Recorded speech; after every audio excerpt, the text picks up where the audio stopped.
Welcome everyone, it's me, Soul Gardener 74, and I am going to give you an update of what's going on in the Soul Gardens. I have been planting as this virus has been raging on. The more it rages, the more I create. So I want to share with you my space and the evolution of my garden. Fall is my favorite time to grow. The winter time. Summertime is more of a butterfly raising thing, and I didn't want to bore everyone with that. So I want to share with you what's growing on in the Soul Gardens for the fall of 2020. So let's get started, guys. I have added 3 dwarf mulberry. These are ever-bearing mulberries to the landscape here. And what I'm doing is growing brassicas underneath them. These cabbage heads are perfect for this area. I don't have to harvest them no time soon, so they create this beautiful aesthetic to the landscape look. So see, as you can see over there, I was harvesting Chinese cabbage, which we ate. So in the future, underneath these types of plants, I will keep it, these cabbages, because like I say, they take a long time for their heads to form. So we created these flower beds here, which is incorporating with native edible fruiting plants. This is a Chickasaw plum, which does produce tiny little plums, and it's a native to Florida. And then you come over here, we have cannabis hibiscus.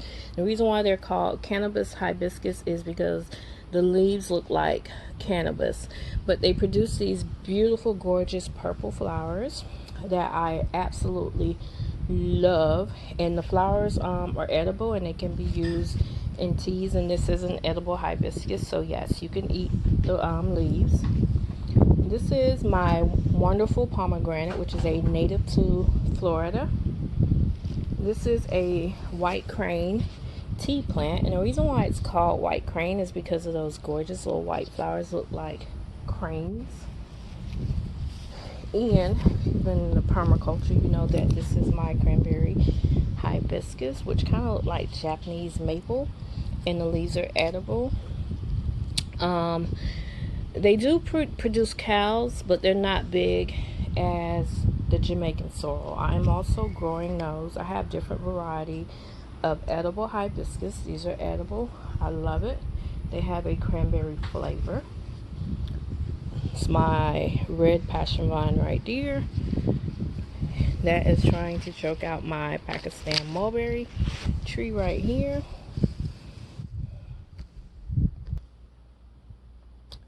So you come along these borders, and I have flowers, and this is my tropical sage, which has started going to seed, and as it goes to seed, it gives me new blooms everywhere. So I don't really care that these are seed. Bless you. So this is my giant tropical sage, which is a massive version of this one. Cannot wait to see the blooms. This is a great pollinator plant. And these were my chrysanthemums. You guys remember I had these in my hanging baskets, and I planted them in this bed, and look at those gorgeous blooms. The pollinators are absolutely loving the garden this late fall, because there's so many flowers blooming in the garden that they can be able to take and hibernate over winter. As you can see, this is my African blue basil, and it is having a blast. And we planted zinnias around September, and look at that, they are going strong. Because I'm more into medicinal teas and tea blends and herbs, this is a false jasmine. It's more of a gardenia, but the blooms are used in teas. Hibiscus here that I use the flowers for teas. These pots have to be revamped. I got some more flowers, and this is the I like to call it the citrus food orchard trail. So along here is a lot of dwarf citrus trees. That means they won't get large. So this is my ponderosa lemon here. These are my honey tangerines, honey tangerines. And you come over here, and these are my navel oranges that are dwarf. And I have two, but this one is not fruiting yet. And then these are my calamundans that I harvested about 50 of these, and I absolutely love the flavor. Come over here, this is my brassica. As you can see, it's a 55 or 50 gallon pot. And what I did is I planted a bunch of French marigolds along the border to keep pests off. I created this to keep the cabbage worm off, and I honestly believe it worked because nothing has been biting on anything in this bed. So this is my dwarf Siberian kale. These are my Chinese Napa cabbages, celery sticks. We have some bok choy in here. We have beets, calendula, borage, hyssop seeds in there. And look at that pot. It's so great. Over here is my guava. These were like babies when I planted them. I planted two. I took one out. It was close to that reader, that meter reader for electricity. And I took it out, cut all the limbs off, and it's starting to grow new limbs. It was larger than this one. But remember, I bought this earlier this year for $10 from Walmart. It did have fruit on it over the summer, but you know, we were having hurricane winds, and with the high winds, they knocked the fruit off. And I'm okay with that. I wasn't expecting to get fruit this year. And got some comfrey here that I really need to get in there and harvest this and make some comfrey tea for the plants to do some fertilizing. And we got some lemon balm here that we were growing as a ground cover. And this is my Black Beauty plum that was bare root, and it's looking really healthy. So these are the new walking paths that I created. I put these down about August, and the arches came about September. So we're slowly trying to vine stuff up it, like this Arabian jasmine, because we use the flowers for teas. And I have roses on this side.